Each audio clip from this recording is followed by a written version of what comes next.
کتنی بڑی بات ارشاد فرمائی، فرمایا لا تقنطوا من رحمت اللہ، تم نے میری رحمت سے نا امید نہیں ہونا، اللہ کی رحمت سے نا مالک کیا ملے گا؟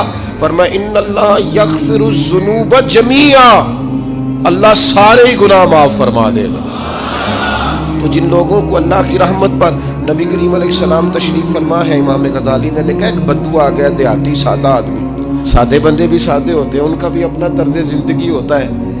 بدو آ گیا، سادہ آدمی تھا، آتے ہی السلام علیکم لے کے نا تو کوئی بات ہی نہیں کی، سیدھا سیدھا ہی کہتا یا رسول اللہ صلی اللہ علیہ وسلم یہ بتائیں قیامت کے دن حساب کس نے لینا ہے؟ رسول فرمانے لگے بھئی یہ تو بڑی صاف سی اور مختصر سی اور سادہ سی بات ہے، حساب تو اللہ تعالیٰ نے لینا ہے۔ اب اس نے جو لفظ کہے اللہ کے حبیب کی آنکھوں میں آنسو آ گئے، کہنے لگے اگر اللہ نے حساب لینا ہے پھر انشاءاللہ کرم ہی ہوگا۔ تو حضور فرمانے لگے تمہیں یہ امید کس طرح ہے؟ تو عرض کرنے لگے یا رسول اللہ کریم جب غالب آتا ہے تو معاف ہی کرتا ہے، جب کریم کا غلبہ ہوتا ہے نا، کریم بندہ جب کسی پہ قبضہ کر لے تو پھر معاف کرتا ہے، تو اللہ تو سب سے بڑا مہربان ہے۔ وہ بات کی اور اگلا جملہ ہی کوئی نہیں کہا، وہ چلے گئے۔ تو حضور علیہ السلام نے اب اس بات پر رزلٹ دیا، فرمانے لگے کریم محبوب بندہ سادہ تھا، بات بہت بڑی کر گیا ہے، بڑی بات کر گیا، سادہ آدمی۔ میرے عزیز، اللہ کی رحمت پر جن لوگوں کو امید ہو، انہیں موت سے ڈر، اور پھر جن کو محبوب کی ملاقات کا شوق ہو نا، ہم نے جان دے دی وعدہ دیدار پر، ہم سے وعدہ کیا گیا تھا کہ تم مرو گے نا تو تمہیں دیدار ملے گا، تو ہم نے جان ہی دے دی وعدہ دیدار، جان ہی دے دی وعدہ دیدار پر۔ اور پھر فرماتے ہیں نقد اپنا دام ہو ہی جائے گا، فرماتے ہیں ہم نے جان دی ہے اس وعدے پر کہ وہ ملے گا، تو امید ہے کہ یہ سودا ادھار نہیں، جیسے ہی قبر میں جائیں گے سامنے حضور کی زیارت نصیب ہو جائے گی۔ اس لیے لحد میں بھی عشق رخ شاہ کا داغ لے کے چلے، اندھیری رات سنی تھی سو چراغ لے کے چلے۔ یہ حدیث آپ نے بھولنی نہیں، یہ تنہائیوں میں یاد رکھنے کی روایت ہے، یہ تنہائیوں میں پڑھنے کی روایت ہے، یہ اپنے ذوق کو تازہ، جو لوگ کہتے ہیں نا وجد سرور کیف میں جانا چاہتا ہوں، وہ مشکات شریف کی اس حدیث کو دیکھے۔ اللہ کے حبیب علیہ السلام نے فرمایا لوگوں میں تمہیں بتاؤں قیامت کے دن اللہ تعالیٰ بندوں سے پہلا سوال کیا فرمائیں گے اور بندے اس کا جواب کیا دیں گے؟ یا رسول اللہ کرم فرمائیے، بتائیے۔ تو کریم فرمانے لگے اللہ تعالیٰ قیامت کے دن بندوں سے سب سے پہلا سوال، اگرچہ بعض اور احادیث میں اور سوالات بھی آئے ہیں قیامت میں جو سب سے پہلے ہوں گے، لیکن اس حدیث میں یہ والا سوال حضور نے بیان فرمایا۔ حضور فرمانے لگے اللہ قیامت کے دن اپنے بندوں سے سب سے پہلا سوال یہ فرمائے گا کیا تم میری ملاقات کو پسند کرتے تھے؟ اوئے ہوئے ہوئے، کیا تمہارا ملنے کو جی چاہتا تھا؟ کبھی اے حقیقت منتظر نظر آ نہ لباس مجاز۔ اقبال کہتے ہیں تیرے کرم اتنے ہیں دل کرتا ہے تجھے دیکھیں، کبھی کبھی اے حقیقت منتظر نظر آ نہ لباس مجاز میں، لاکھوں سجدے تڑپ رہے ہیں میری جبین نیاز میں، تمہارا دل کرتا تھا مجھ سے ملنے کو؟ حضور فرماتے بندے عرض کریں گے مالک بڑا دل کرتا تھا۔ پھر اللہ فرمائے گا یہ گفتگو کی معنویت تو دیکھو یار، اس کا حسن تو دیکھو۔ اللہ پھر پوچھیں گے کیوں دل کرتا تھا تمہارا؟ دل کرتا تھا تو کیوں کرتا تھا؟ عرض کریں گے مالک اس لیے کہ ہمیں امید تھی کہ تو معاف بھی کر دے گا، رحمت بھی فرمائے گا، اس معافی کی امید پر دل کرتا تھا تو ملے۔ حضور فرماتے ہیں پھر رب فرمائے گا مجھ پر واجب ہے، میں نے اپنے کرم سے واجب کر لیا ہے کہ آج تمہیں جنت عطا کروں گا۔ یہ جو ملاقات ہے نا، ملاقات کہ وہ ملیں گے، ان سے ملاقات ہو، عمر بیت گئی نا نام جپتے، عمر بیت گئی نا تذکرہ کرتے، ہم سے بھی لوگ پوچھتے ہیں کیا کمائی کی، کیا زندگی میں حاصل کیا، تو ہم کہتے ہیں شرق سے غرب تک ملک کے کونے سے لے کر دوسرے کونے تک مدینے والے کی بات کی، حضور کا ذکر کیا، نبی پاک کے اور میں اپنی حیاتی تو قربان تھی، وہاں ساری محمد محمد پکیلے گزر گئے ساری۔ یہ اعزاز ہے، یہ کرم ہے۔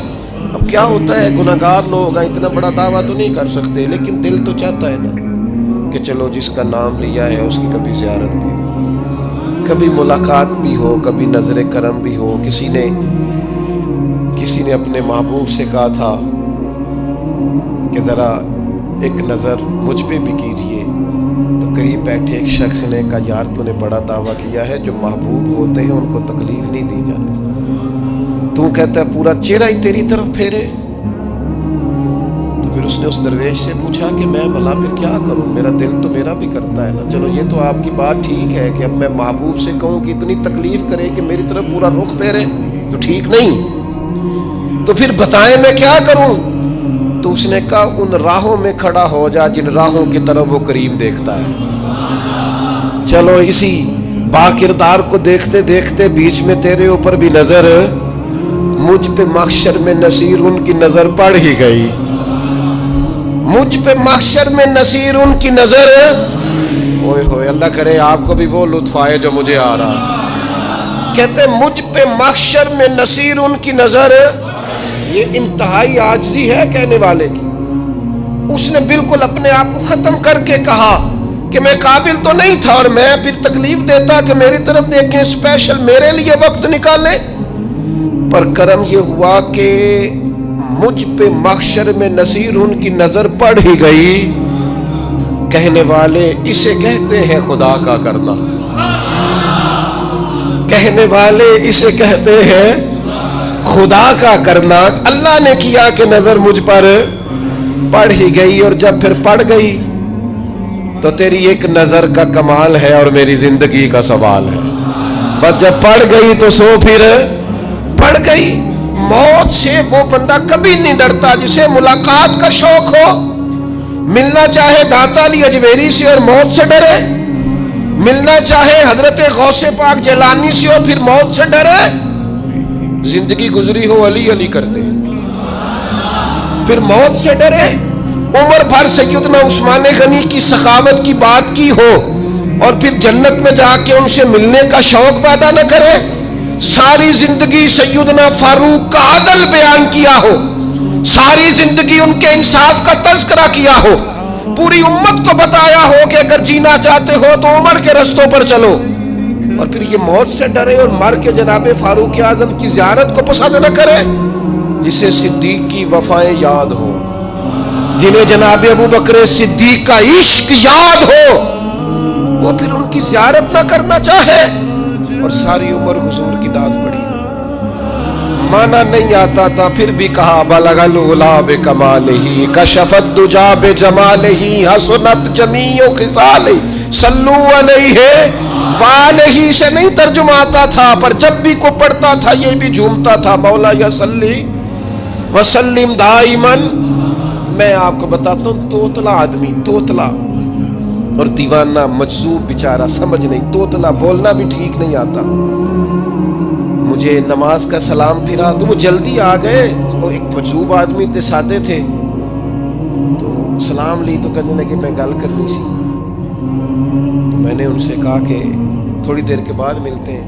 سادہ آدمی ہے، اللہ مجھے معاف کرے، میں کوئی نقل تو نہیں ان کی اتار سکتا، اس زبان کو ہم توتلی نہیں کہتے، ہم اس زبان کو بلالی زبان کہتے ہیں۔ یہ بڑی خوبصورت زبان ہوتی ہے، یہ جو توتلے لب و لہجے ہوتے ہیں نا، وہ جب بچہ پوری طور پہ اماں نہیں کہہ سکتا، توتلا ہوتا ہے تو کوئی مزہ آتا ہے اماں کو اماں کہلوانے میں۔ جب وہ پوری طور پر باپ کو بابا نہیں کہہ سکتا اور توتلا ہوتا ہے تو کوئی مزہ آتا ہے کہنے میں۔ وہ جب دادی نانی دادا کہتا ہے تو دادے کا دل کرتا ہے یہ 100 بار کہے، چونکہ اسے کہنا نہیں نہ آتا، لیکن اس توتلاہٹ میں جو اس کو لطف آتا ہے۔ مجھے بڑے لوگ آ کے شعر سناتے ہیں، میں نے بڑے خوشگلو نعت خانوں سے زندگی میں سنا ہے، وہ صاحب میرے پاس آئے اور میں نے کہا بعد میں ملیں گے، تو سادہ آدمی ہے، مجذوب ہے، پورا شعور نہیں رکھتا، مجھے کہنے لگا مصطفیٰ جان رحمت کے بعد، مصطفیٰ جان رحمت پہ لاکھوں سلام کے بعد، یعنی معنی یہ تھا کہ سلام کے بعد، اب بڑے بڑے سریلے بندوں سے بھی بندہ سنتا ہے میرا دل کرے، اور میں نے جان بوجھ کے ان سے کہا دوبارہ کیا جی ذرا، کیونکہ توتلے تھے نا. میں نے کہا تو کہنے لگے مصطفیٰ جان رحمت پہ لاکھوں سلام کے بعد او میرے عزیز یاد رکھو ساری زندگی حضور کی نعتیں پڑھی، نبی پاک کے تذکرے سنے، اب موت سے ڈر جائیں؟ حالانکہ موت تو ایک پل ہے، پل سے گزریں گے تو سامنے اللہ کا دیدار بھی ہوگا، مدینے والے کی زیارت بھی نصیب ہوگی. تو زیارت ہوگی اور ہر نظر کانپ اٹھے کہ محشر کے دن خوف سے ہر کلیجہ دہل جائے گا، اوڑھ کر کالا جبہ وہ آ جائیں گے اور سارے محشر کا نقشہ بدل جائے گا. یہ موت کا خوف نکالنے والی چیزیں ہیں، ڈر. اچھا مجھے ایک بات بتائیں، یہ میں امید کی بات کرنے لگا ہوں، چلے اب یہ بات تو مشکل ہے پر کرنی پڑے گی، مجبوری ہے. کبھی کبھی ابا جی سے مار بھی پڑ جاتی ہے بندے کو، گھر میں کو 2-4 لگ بھی جاتی ہیں، تو اس وقت نا جو سب سے بڑا سہارا کسی کو نصیب ہوتا ہے وہ یہ ہوتا ہے کہ اللہ کرے اماں گھر میں موجود ہو. اور میں نے دیہاتوں میں کئی مائیں ایسی دیکھی ہیں جو بیٹے کے حصوں کی مار کھاتی ہیں. ابا نے ڈنڈا لے لیا ہے بیٹے کی غلطی پہ، اب اماں بیچاری سامنے ہو گئی ہے، 2-4 اس نے بھی کھا لی. یہ بات آپ سمجھیں، موت کا خوف نکالنے کے مفہوم میں بات عرض کر رہا ہوں. اماں موجود ہونا گھر میں تو ابا سختی بھی کرنے لگے تو کسی وقت احساس ہوتا ہے کہ جناب یہ سختی نہیں ہوگی کیونکہ میری اماں، اور اماں پوری وکیل بن جاتی ہے، کہتی تو نہیں پتا وہ ہو گئی غلطی، وہ فلانے دے منڈے نے خراب کیتا ہے، حالانکہ ہو سکتا ہے اس نے اس کو بھی خراب کیا ہو، لیکن وہ اماں وکیل ہے، وہ وکالت کر رہی ہے اور وہ بے لوز کر رہی ہے. ہوتا ہے ایسے. اس بات کو سمجھ لے اچھے طور پر، موت کا خوف نہیں، ڈر نہیں، اس لیے کہ گھر میں ماں موجود ہو تو باپ کا ڈر نہیں ہوتا. تو قبر حشر میں تو رسول کریم موجود ہے، وہاں تو نبی کریم موجود ہے، وہاں تو اللہ کریم اپنی رحمت فرمائے گا بندوں پر. اس لیے خوف نہیں، پینک نہیں، اپنی غلطیوں کا احساس ضرور کریں، اپنے اعمال پر توجہ ضرور دیں، لیکن موت کے خوف تلے دبتے نہ جائیں. انشاءاللہ صبح قیامت کرم ہوگا. میرے نبی پاک علیہ الصلوۃ والسلام نے تو فرمایا ہے بس ہم نے ایمان کامل لے کے جانا ہے دنیا میں. حضور نے فرمایا ہے جس طرح 14ویں رات کا چاند چمکتا ہے اس طرح میرے غلاموں کے چہرے چمکیں گے قیامت میں. اللہ کے رسول صلی اللہ علیہ وسلم فرماتے ہیں جسم کے جن جن حصوں پر وضو کا پانی لگتا رہا وہ قیامت میں چمکیں گے. دور سے لوگ ان کا نور دیکھیں گے، پتہ چلے گا وہ محمد عربی کے غلام آ رہے ہیں. یہ کرم ہوگا صبح قیامت، یہ عطائیں ہوں گی. اس لیے مومن موت سے ڈرتا. سیدنا بلال حبشی رضی اللہ تعالیٰ عنہ، آخری وقت ہے، نزع کا عالم طاری، اور یہ گفتگو دیکھیں غلاموں کی. آپ کی اہلیہ رو پڑی، کہنے لگی ہائے ہائے افسوس. حضرت بلال فرمانے لگے کیا ہوا؟ کہنے لگی افسوس ہے کہ آپ دنیا سے جا رہے ہیں. تو حضرت بلال نے مضمون ہی بدل دیا، سوچ کا زاویہ ہی بدل دیا. فرمانے لگے یہ افسوس کا مقام نہیں، یہ تو خوشی کا مقام ہے. اس لیے کہ میری آج آنکھیں بند ہوں گی، قبر میں کھلیں گی، مدینے والے محبوب سے بھی ملوں گا، حضور کے غلاموں سے بھی ملوں گا صلی اللہ تعالی علیہ وسلم. تو موت تو مقام مسرت ہے، اور اگر یہ مل جائے زندگی میں. ایک بدو ایمان لے آئے، ابن ماجہ میں موجود ہے. حضرت ابو ہریرہ رضی اللہ تعالیٰ عنہ حدیث کے راوی ہیں، فرماتے ہیں ایک بدو ایمان لائے اور انہوں نے حضور علیہ السلام کے ساتھ ہجرت بھی کی. ابن ماجہ میں موجود ہے. تو نبی پاک علیہ السلام نے نا انہیں ایک صحابی کے ساتھ کر دیا، وہ ان کے کام کاج میں مصروف ہو گئے ان کے ساتھ. تو حضور علیہ السلام نے نا ایک جگہ سے مال غنیمت آیا، تو طریقہ مبارکہ یہ تھا کہ مال غنیمت میں سب کو حصہ دیا جاتا تھا. اگرچہ وہ جہاد پہ نہیں گئے لیکن حضور نے انہیں بھی حصہ دیا. تو کچھ صحابی تو رو پڑے. عرض کرنے لگی حضور میں اس کے لیے تو ایمان نہیں لایا تھا. حضور نے فرمایا پھر بتائیے. گرچہ حضور جانتے ہیں کس لیے لائے تھے. عرض کی حضور میں تو اس لیے ایمان لایا تھا کہ میں رب کی راہ میں لڑوں گا اور میں اپنی جان پیش کروں گا. میں شہادت کے لیے ایمان لایا تھا، مجھے یہ مال دولت نہیں چاہیے. تھوڑی ہی دیر گزری کہ ایک اور مارکے کا اعلان ہو گیا، جنگ کا اعلان ہو گیا. حضور نے فرمایا چلو. وہ گئے اور چند ہی لمحے گزرے کہ وہ میدان میں اترے اور پھر شہید ہو گئے. صحابہ کرام ان کی مقدس لاش مبارک کو اٹھا کے محبوب کے قدموں میں لائے تو نبی کریم نے کیا خوبصورت بات ارشاد فرمائی. حضور فرمانے لگے دیکھو اس نے اللہ کی تصدیق کی ہے تو رب نے بھی اس کی تصدیق فرما دی. اور پھر یہ دو جملے محبوب کہتے کہتے اٹھے اور پھر حضور نے اپنا جبہ مبارک اتارا اور اتار کے فرمایا اس بندے کو نہ اس جبے میں کفن دے دو, اس میں اسے کفن دو, اس لیے کہ تو شہادت کے لیے ایمان لائے, موت کی آنکھوں میں آنکھیں ڈال کے جیا, اپنی زندگی کمزور نہ گزار. مسلمانوں پہ کافر کا رعب طاری ہو گیا ہے. ایک تو ہوتا ہے نا کہ کوئی مدد کرنا, کوئی آگے بڑھنا, فلسطین کا نام تک نہیں لے رہے حکمران زبان سے, ذکر تک نہیں کر رہے, چینل ذکر نہیں کر رہے. اتنا رعب, اتنا کفر کا خوف, صرف اس لیے کہ ہمیں موت کا ڈر ہے. مر جائیں گے تو بستر پہ نہیں مریں گے, بیماریوں سے نہیں مر جاتے لوگ. خدا کے بندو اپنی زندگی میں اتنا خوف اگر موت کا پیدا کر لو گے. حضرت سعید ابن جبیر رضی اللہ تعالیٰ عنہ بہت بڑے فقیہ تھے. حجاج بن یوسف نے بلایا اور کہنے لگا میں تمہیں موت دینے لگا ہوں, مار دوں گا تمہیں. بڑا ظالم آدمی تھا, بڑے لوگ اس نے قتل کیے تھے. حضرت سعید رضی اللہ تعالیٰ عنہ مسکرا پڑے اور غصے میں آیا, کہنے لگا کیوں ہنستے ہو؟ فرمانے لگے تو بڑا بیوقوف ہے, تجھے کس نے کہا زندگی اور موت تیرے ہاتھ میں, یہ تو تب آئے گی جب میرا رب چاہے. کہنے لگا لے جاؤ ان کو اور جا کے قتل کر دو. تو وہ جب جلاد لے جا رہے تھے تو آپ اور کھل کے مسکرائے, ہنسے. یہ آپ کی طاقت ہے کہ موت کو دیکھ کے مسکراہٹ ہو, لبوں پہ تبسم, رقصہ ہو, مسکرائے. جب آپ مسکرا رہے تھے تو اس کو اور غصہ ہے, واپس بلایا. کہنے لگا مسکراتے کیوں ہو؟ فرمانے لگے تیری جرت پہ مسکرا رہا ہوں, اور اس بات پہ مسکرا رہا ہوں کہ رب کتنا بے نیاز ہے, تیرے جیسے لوگوں کو بھی مہلت دے رکھی ہے.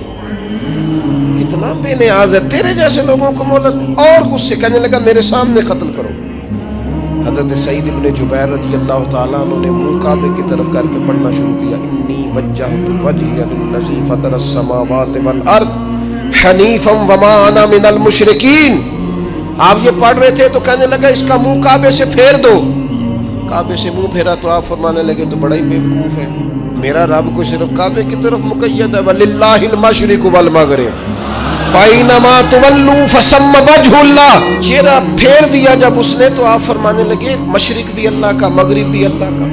اور اللہ فرماتا ہے تم جدھر بھی منہ کرو ادھر ہی اللہ کی رحمت ہے. یہ پڑھا تو اب اس نے لٹایا, اور جب وہ آپ کو قتل کر رہا تھا تو حضرت سعید ابن جبیر کی ایک زوردار آواز گونجی. فرمایا یاد رکھنا مجھے اسی طرح قتل کرنا جس طرح تم خود قیامت میں قتل ہونا پسند کرتے ہو.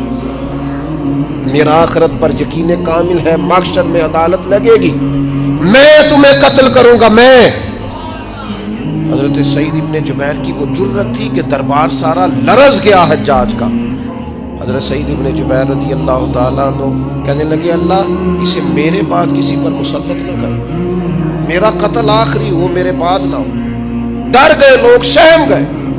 اور وہ جو جلاد آپ کو قتل کر رہا تھا اس کے بھی ہاتھ کانپ رہے تھے. اتنی جرت, موت کا ایک منٹ کے لیے خوف نہیں.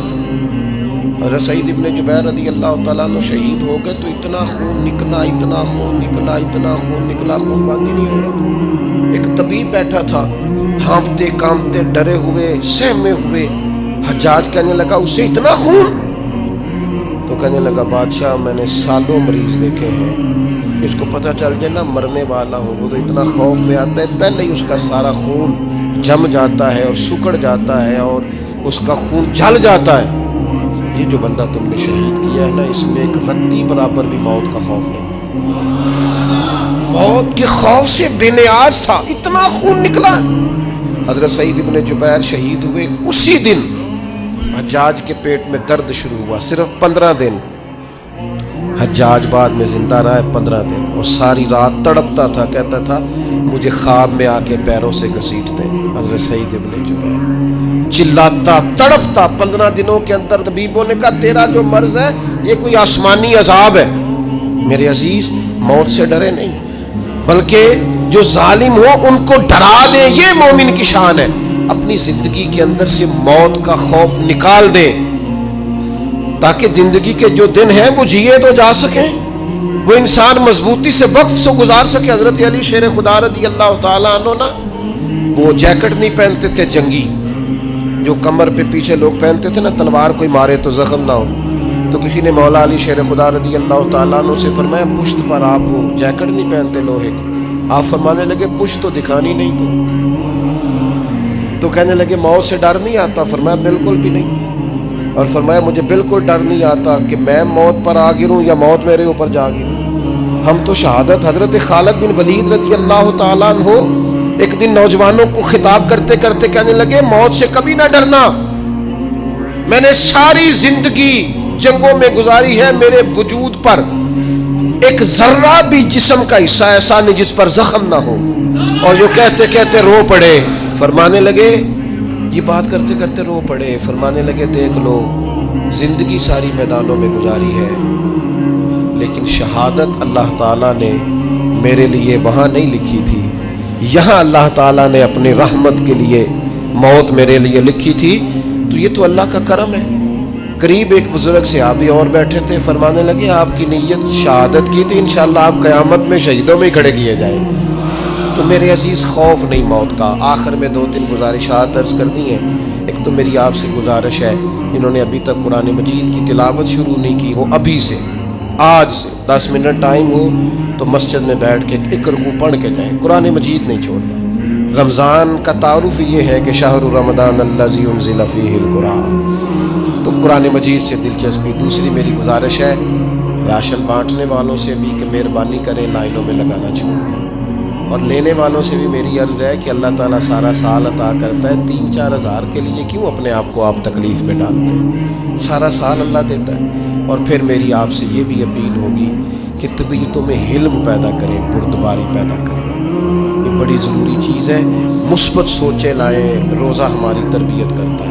اور پھر آپ سے یہ بھی اپیل کروں گا رمضان شریف کی مقدس گھڑیوں میں صرف اپنے لیے نہیں سوچیں، امت کے لیے سوچیں، بالخصوص فلسطین کے مسلمانوں کے لیے کم از کم دعا مومن کا ہتھیار ہے، وہ تو جم کے کریں اللہ کے حضور۔